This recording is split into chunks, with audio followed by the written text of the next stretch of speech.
Hi, everybody. Today we're going to talk about craft. And this is often seen as a slow, traditional industry, possibly even resistant to change. But today I'm speaking to someone who has built a global audience of over 200,000 people by doing things very differently. And after building and being involved in scaling businesses very successfully over time, he has, I think it's fair to say, perhaps slightly to his surprise, become a prominent figure in the crafting world. And Adam's story is really as much about reinvention and curiosity as it is about the knitting itself. So I'm delighted to be talking to Adam Cleasley. Adam, welcome. Thanks very much, Charlotte. Thanks for the lovely introduction as well.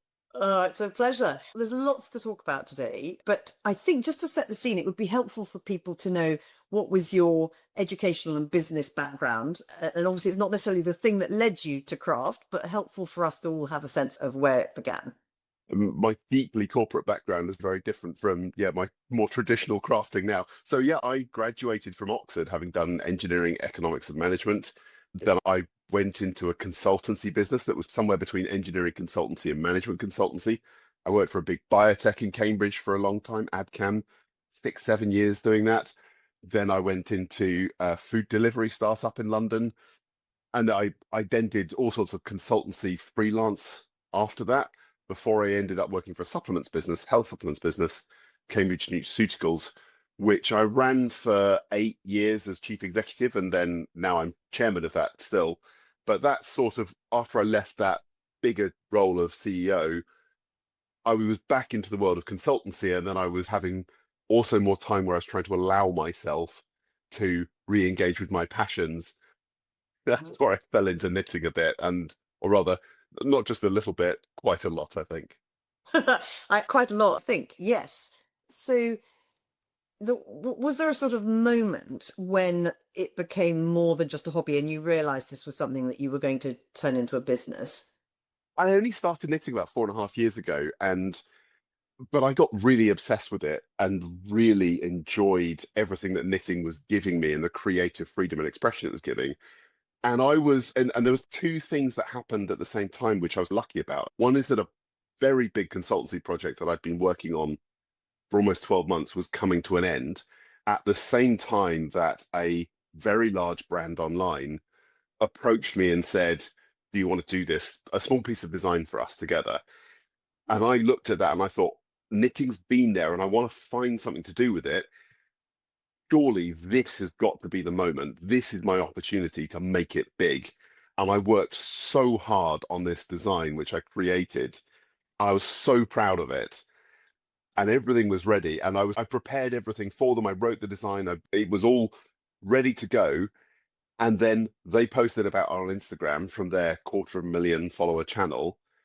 And I picked up 10 or 20 followers and I made 1 or 2 sales of my pattern. And pattern sales are like £6 each. So this is nothing. Right, okay. And it was a colossal disappointment from what I thought I was going to get out of it. But I geared myself up. I'd prepared myself. Mentally, I'd made the leap that I am going to do knitting online now. That's going to be a thing for me. And so the fact that there was then this, like, the reason I thought I could do it was a failure wasn't going to be the thing that stopped me at that point because I was already rolling down that hill. Interesting. So I just kept going with it to see where it would go. And it turned out that I was far more effective by myself than just relying on other people to do it. So, yeah. Yeah, so interesting. You've done lots of work, and that has really ignited your passion further for the subject and for just what it does for you and for others. And so, what did you then do differently, having realized you don't necessarily need to rely on somebody else, or that maybe the somebody else is taking advantage of whatever you're able to do and using it for themselves as opposed to further your own? There were two things going through my mind. One is that I knew that I had this idea that if I have a pattern, so knitting patterns, things that you sell, instruction sets for how to knit a garment or a scarf or whatever. I had this ratio between if I've got this many followers and I can sell this many patterns from that many followers, if I can grow my follower base by an amount, then I will be able to scale my pattern sales by that amount. And then there are lots of other things that go alongside that. So it's not just about pattern sales, but if I created my own brand of yarn or knitting needles or bags or accessories, whatever, obviously the larger the platform you've got to be able to talk to with that, the bigger your sales opportunity is. So I went through the mental calculations of, okay, I've got this for a small number, so now I can just make that small number of followers massive. How big can that go? That was one thing that was going through my mind. And the other was just the element of having big scale gives you opportunities which you don't necessarily know about when you're small. So that was the other driver, was let's just get big and see what happens with that. And then, so how did you get big? Because that's what most people are desperately trying to do. I, it's really hard. There's no magic trick to it. It is a vast amount of work. It is so much work to do it. And I've loved it. The reason I love it is because passionately love data, and I love analyzing data and understanding people. And social media is this wonderful intersection of all of that, because you're looking at people's reactions. Literally, like when you publish a video, and videos are better for growth, historically have been better for growth than any other medium. But when you're looking at videos, you're looking at drop-off points. You're looking at like phrases that engage people or don't engage people. And you're looking for what kind of emotions you evoke in people. And so all of that, it comes together in, can I create something which engages people in the right way? And when you do, that's when videos get very big and you gain a lot of reach, and that's when you can gain lots of followers. You have to be useful. The thing is, it's not just about creating stuff it's not just about being viral, because you also get people can create viral videos which generate 0 followers. So it's then the combination of creating large scale videos that also matter enough to people that they then want to follow you. Yeah. And then, so then they start following you and they also start to message you. And so what is that tipping point where you started to build this community? And there was a while, I'm assuming, where the community is a nice size and you're interacting with them and you're getting to know them and they're getting to know you. And then presumably there's a moment where that just gets to such a big number, you can't keep interacting with them the same way you would. And so it takes on a different relationship. Yeah, there have been different characters and flavors to the feeling of the account from my side all the way through. And below 1,000 followers, it's just terrifying that you don't have a seat at the table. You have no right to be anywhere. You don't have a right to talk to anyone. Between there and 10,000, wonderful engagement with people and creating what felt like real friendships online. That was wonderful. And then that sort of tapered down when I was getting towards 30,000 followers, because it just started to become a lot of work to reply to people. So you're trying to nurture those friendships that you've made, but all of the new messages that came in became difficult. By the time I was at 30,000 followers was a time when I was sometimes I'd be hitting 500 messages a day. That's not necessarily direct messages, but that's comments on posts. And up until that point, I'd been trying to meet every comment with another comment back from me. And at that point, it wasn't something I could do every time anymore. So I guess that was 10 months ago, 11 months ago that I hit that point. Now at 139, 140,000 people on Instagram, and then another 100,000 elsewhere. It's just no way, absolutely no way. I still try to reply or at least respond to most direct messages, but you just can't do it. And so the No. community, it does have a different feeling. And in a way, I'd love to, there are things that I love about the smaller community, but then it's also nice to have the bigger community, because I know that the impact is so much more important. And how do you keep the authenticity? If to some extent, I suppose there's nothing to say it's more authentic if you're replying to people versus not, but they're getting less of you directly, obviously. So once it outgrows your own capacity to reply, how do you think about the authenticity point? I guess the option is there. If I wanted to still reply to every message, I would take on either some other, I guess you could probably plug in an AI agent, or you could hire someone to sit in there and reply on your behalf. And so I guess the way I've remained authentic is that I haven't done that, because then Yes. the only messages that come out of the account are still 100% from me. And that's all I can do for that. I also, like, sometimes I reply by voice noting just because I've run out of text. Texting or typing is too much now. That's nice. And just to understand, so this community that has grown to, across Instagram and other platforms over 200,000, roughly speaking, what is the gender makeup, and is there a particular area of the world that has surprised you in terms of being particularly interested in this subject? You're asking someone who's passionate about data, roughly. It's about 96 point, Okay, down to the 90, yeah. 96.1% are female of my followers on Instagram. So yeah, it's a highly female-led audience. And demographics wise, 75% are older than me. The country that surprises me in my follower base is Australia. And the my sort of second city in terms of a follower base is Melbourne in Australia. So Oh, and Melbourne isn't a huge city either. So that's a yeah. really big surprise for me that I get great engagement in Australia. But I So see that that as well. messaging harder. Absolutely. But I also know when I get that Australian engagement because it happens at a different time of day from everything else. Yeah, interesting. So is it UK then Australia? No, there's number two. In fact, UK is second country. First country is the US. It's just, but there aren't any cities. Yeah, the three big cities are London, New York, and Melbourne. Interesting. Yeah, because as you say, Melbourne's not that huge by comparison. No, no, exactly. Just a lot of knitters. Exactly. So let's talk a little bit about the commercial side to this, because your passion comes across absolutely loud and clear. And I've seen it in a couple of the podcasts that I've looked at and stuff, that which is lovely. But of course, you are doing it instead of something else potentially that Yeah. would money.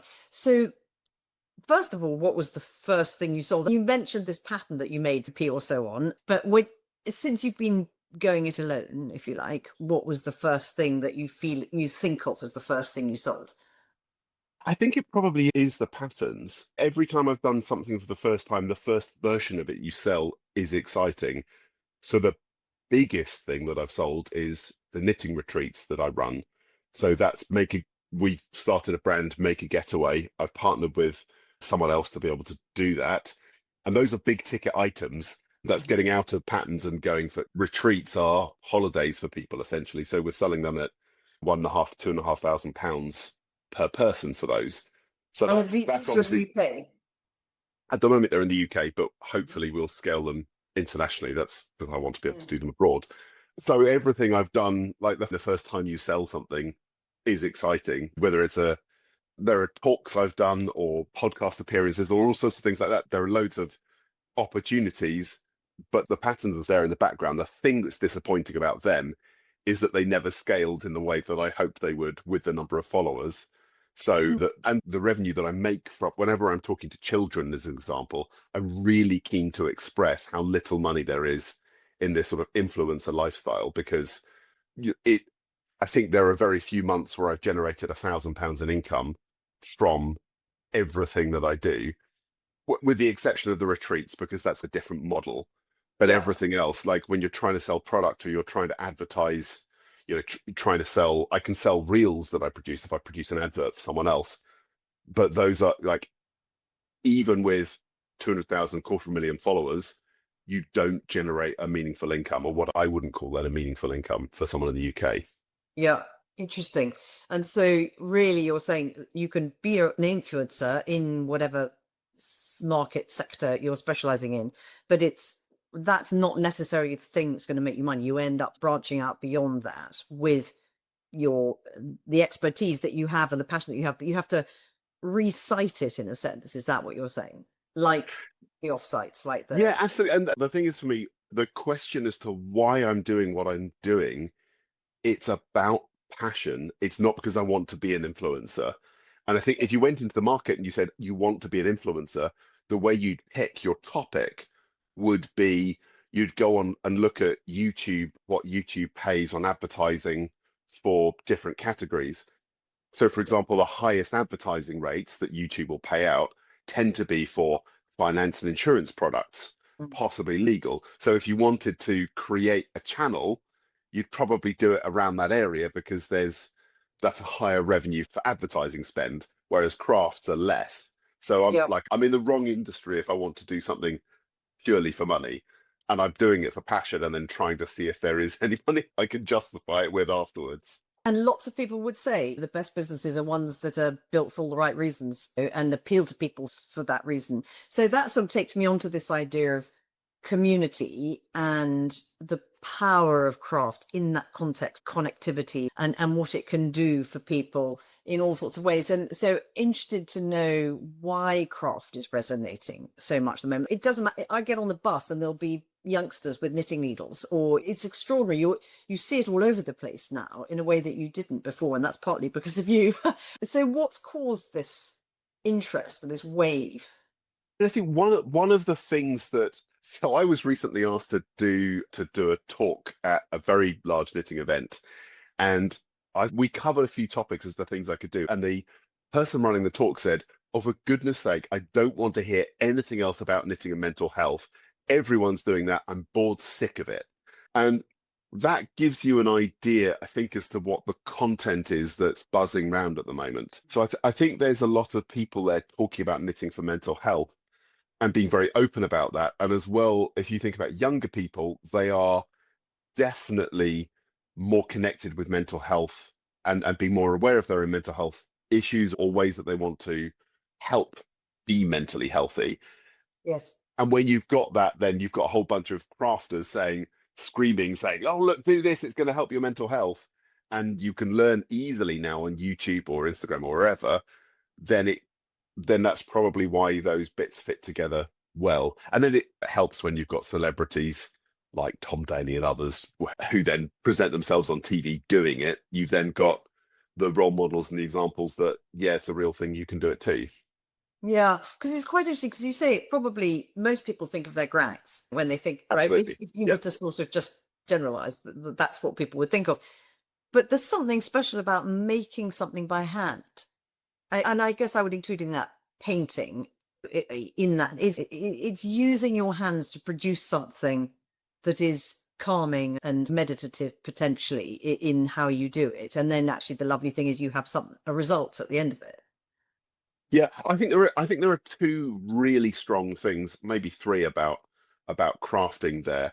One is absolutely that you've got something, and once you've produced it, if it's a painting on the wall, it's something every time you walk past it, you could be reminded of the memories you had whilst you were making it. It's certainly true for me. Like when I wear this jumper, I remember the places where I was sat whilst I was knitting it. Yes. And just that reminiscence is a valuable and powerful tool, I think, in itself. But the other thing that you get, and this is where there have been a few papers published on this recently, which is why everyone's talking about it. But when you sit next to someone else, you have this very sympathetic emotional response to each other, but that's actually physiological as well, that it's shown to be calming, it lowers your blood pressure, calms your heart rate, and so on. And it's that process of sitting next to someone, and it's different from sitting opposite someone. So it's very much that sort of. But I think that's if you think about humans in a very anthropological sense, you go back a long way. That's how humans have existed as a society and a culture. And I think in a society and culture where you move away from that now, where you re-find it and reconnect with it, it's a positive and healthy thing. Interesting. So there are people who are consuming the information through social media, through Instagram, for example. I'm such a bad knitter, and so I've always been a sewer because, and I think for me it was because that got me quicker results. But it's Yeah. that still that same thing of I remember where I got the material, how long it took me to make, where I wore it, da da. And it's so I totally understand that. But it's interesting. On the other hand, we have people who are consuming your insights and your practices on social media, and then you're saying though, and in the context of a retreat, or maybe people have evenings where they sit together and they knit, then they're sitting next to each other, aren't they? Or in a circle or something. Yeah, I support a charity in Cambridge called So Positive. I was going to that actually to maybe try and learn a bit of sewing, but really I was just looking for another place to knit, and I ended up knitting there more. But then I've started teaching at a knitting group, and it's a charity for mental health. So it's people struggling with isolation and mental health. And that I guess that's more traditional in a circle or around a table. But then I also go to social events which are a bunch of knitters sitting in a pub. And I'd love to say it's a cafe from time to time, but it isn't. The ones I go to are in pubs. And that's you have when the pizza and beer comes around, then you might move the knitting to one side for a bit, but it's just another way of socializing. And it's lovely. I just feel when I'm in those groups, I've really found my people, the people that I really engage with. And I love the kind of engagement that you get there as well. It's a very different sort of social group in that there's much lower pressure than other social environments, I think. And you get to, if you need time and space to be quiet, you can still be with people and not Yes. talk because you're focusing on your work. And that's perfectly acceptable and normal. Everyone understands that. But if you want to be there and just have a natter, then that's also what people expect. I just Yeah. love that dynamic. And do you think that the gender mix is evolving? Because you mentioned 94.1% or something like that. No, it's actually higher than that, wasn't it? Are women 96, yeah, yeah. 96? Is that changing? I think it probably is slowly, but I think it as another example, on one of my retreats, we got the question asked of us, are men welcome on the retreat?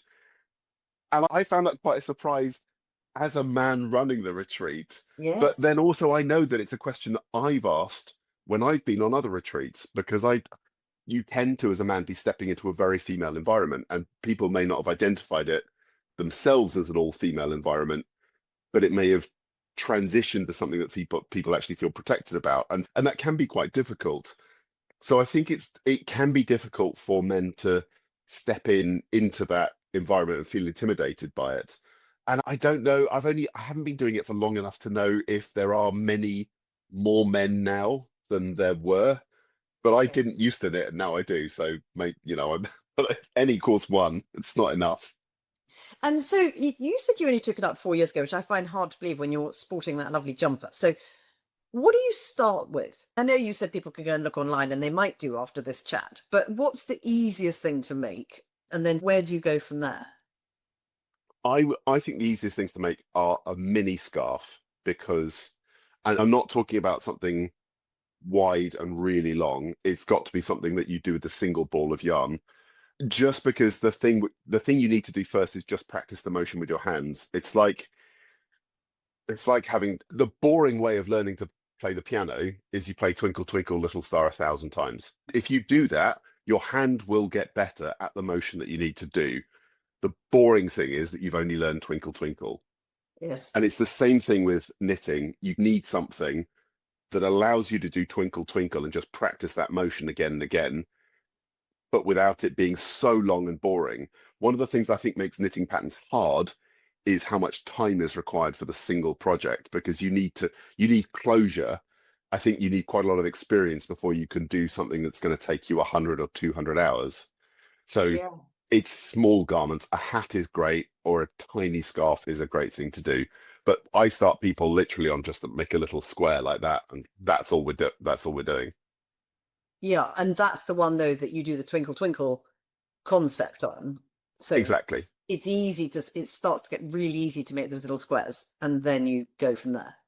Yeah, and then as soon as someone can competently, reliably knit enough, then you can go on. And then what I do when I'm teaching one to one in small group settings is I ask people what they're passionate about and because you might find that someone really wants a hat, or they really want a little scarf, or they really want a sock, and I will guide someone a Probably little two bit. socks. It's more often, it often ends up just being one sock. I've only ever knitted one sock. I've never knitted a second sock. Okay. So, so it's, but you need to be, because that's the other thing you need, is you need the passion and the drive to get through a difficult project. So Mm, like when someone says, oh, I want to knit this cable jumper or whatever, I'll try and temper that a little bit. But mm. ultimately, this was a very early project for me, and I did it because I just wanted it. Yes. And that passion will carry you a lot further than your talent will. And you do have this amazing thing then that can last forever, which Yeah. is one. This is why people think of their grannies, I think, because they've all seen their dads or their mums or now effectively the grandchildren wearing something that a grandmother once upon a time knitted. And so I think it's interesting because there's so much in relatively fast, cheap fashion now where things aren't passed down. But actually, knitting is one of those things which will almost always hark back to previous generations. There's somewhere in your wardrobe you've got something if the moths haven't got to it.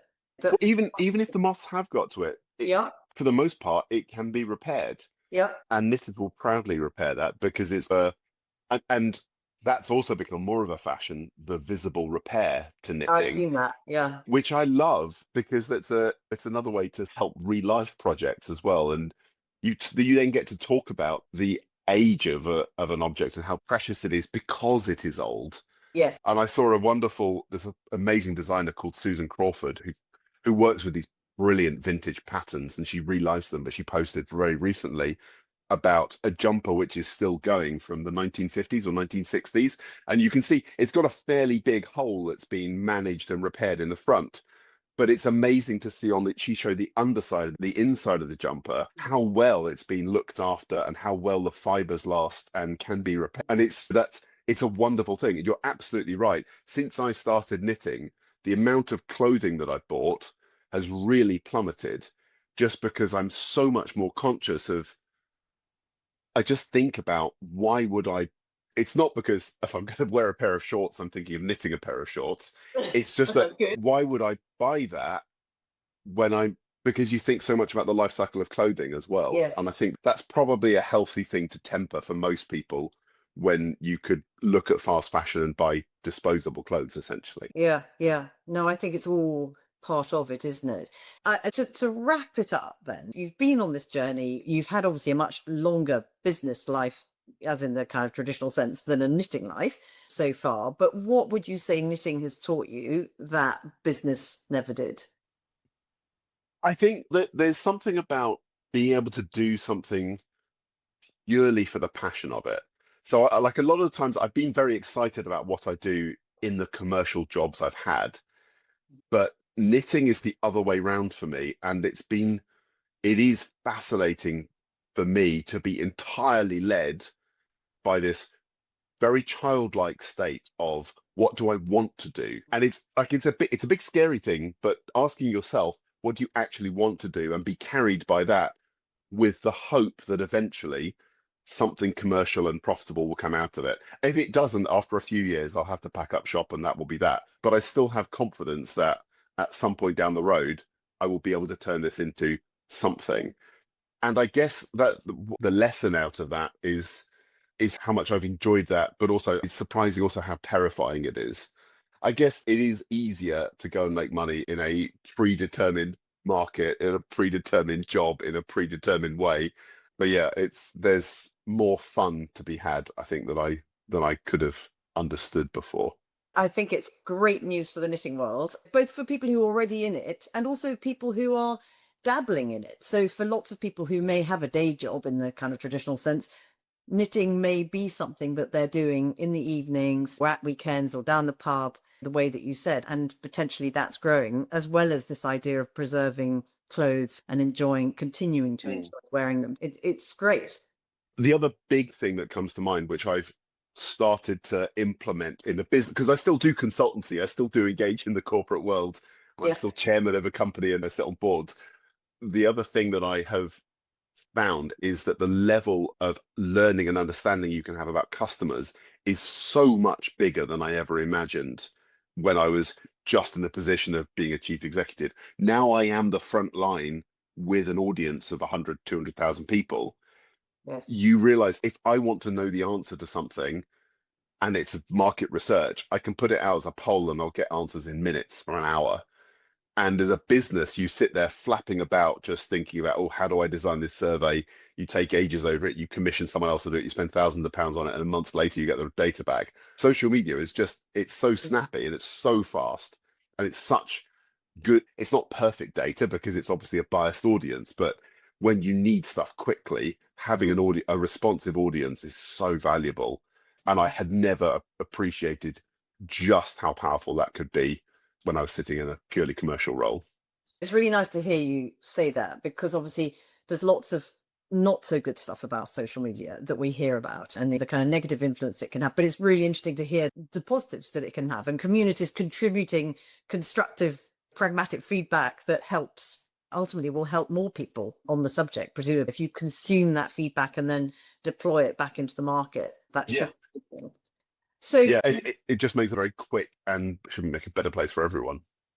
Yeah. So for people who are going to listen to this and feel that this is now something they want to take a closer look at, just give us, I know you do a podcast and people can follow you and then you've got these retreats. So where should they go to find out a bit more? For my longer tutorials, and I'm gonna perhaps start doing a series on YouTube. So my tag everywhere is Cleveley Knits. So if you find me on YouTube, I'll be putting out some better, longer format how to learn to knit and some basic patterns out on YouTube. But on Instagram, I also share quite a lot of, I think they're funny reels, but not everyone thinks they're funny. My part-time comedian work. But yeah, that's on Instagram, Facebook as well. Those are the best places to find me. And then, yeah, make a getaway is that if you've heard this and thought, oh, go and have a knitting holiday, make a getaway is the thing to look up. Fantastic. Adam, it's been such fun talking to you today. Thank you so much. A total pleasure, Charlotte, anytime. Thank you for having me. Thank you.